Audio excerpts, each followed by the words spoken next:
Los tres mundos.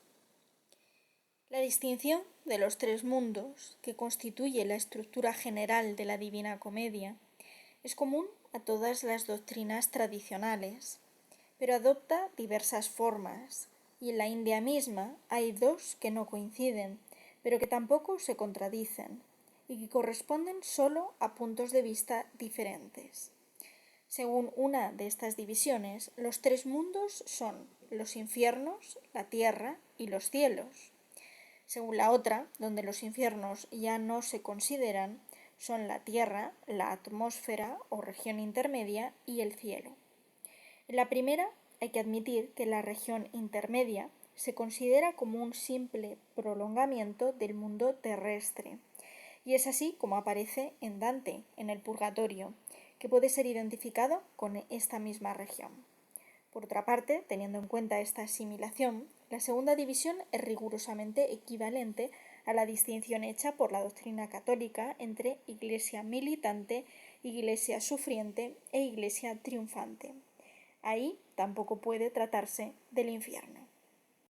En fin, para los cielos y los infiernos, frecuentemente se consideran subdivisiones en número variable, pero en todos los casos se trata siempre de una repartición jerárquica de los grados de la existencia, que son realmente en multiplicidad indefinida, y que pueden ser clasificados diferentemente según las correspondencias analógicas que se tomen como base de una representación simbólica.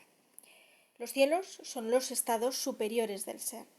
Los infiernos, como por lo demás su nombre mismo lo indica, son los espacios inferiores, y eso debe entenderse en relación al estado humano o terrestre, que se toma naturalmente como término de comparación, porque es el que forzosamente ha de servirnos de punto de partida.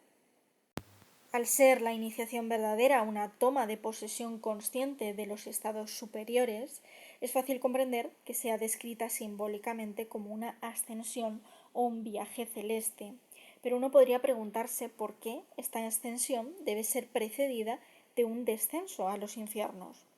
Para eso hay diversas razones que no podríamos exponer completamente sin entrar en desarrollos muy extensos, lo que nos arrastraría muy lejos del tema específico del presente estudio. Diremos solo esto. Por una parte, este descenso es como una recapitulación de los estados que preceden lógicamente al estado humano, que han determinado sus condiciones particulares y que deben participar también en la transformación que va a realizarse. Por otra, permite la manifestación, según ciertas modalidades, de las posibilidades de orden inferior que el ser lleva todavía en el estado no desarrollado y que deben ser agotadas por él antes de que le sea posible llegar a la realización de los estados superiores.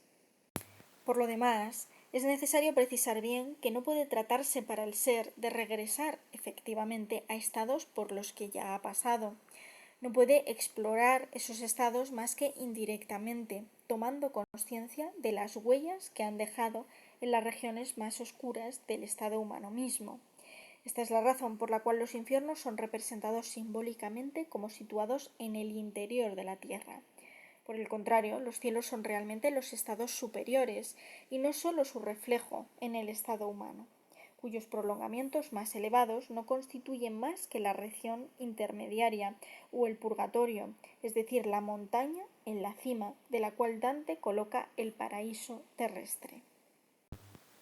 El objetivo real de la iniciación no es únicamente la restauración del estado edénico, que no es más que una etapa del camino que debe conducir mucho más arriba, puesto que es más allá de esta etapa donde comienza verdaderamente el viaje celeste.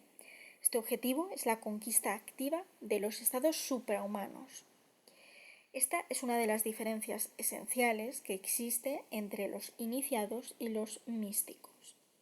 Para expresar las cosas de otro modo, diremos que el estado humano debe ser llevado primero a la plenitud de su expansión, mediante la realización integral de sus posibilidades propias. Y esta plenitud es lo que hay que entender aquí por el estado edénico.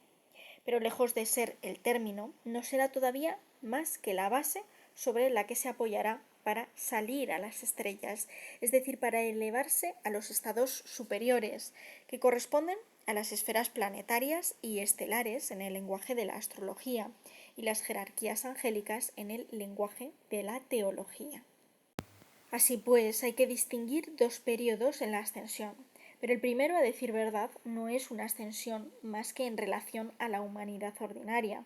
La altura de una montaña, cualquiera que sea, es siempre nula en comparación de la distancia que separa la tierra de los cielos.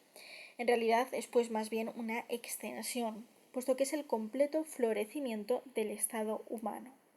El despliegue de las posibilidades del ser total se efectúa así primero en el sentido de amplitud y después en el de exaltación, para utilizar términos tomados del esoterismo islámico.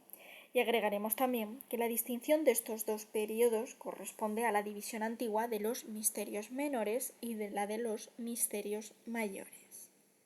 Las tres fases a las cuales se refieren respectivamente las tres partes de la Divina Comedia pueden explicarse también por la teoría hindú de las tres gunas, que son las cualidades o más bien las tendencias fundamentales de las que procede todo ser manifestado. Según que una u otra de estas tendencias predomine en ellos, los seres se reparten jerárquicamente en el conjunto de los tres mundos, es decir, de todos los grados de la existencia universal.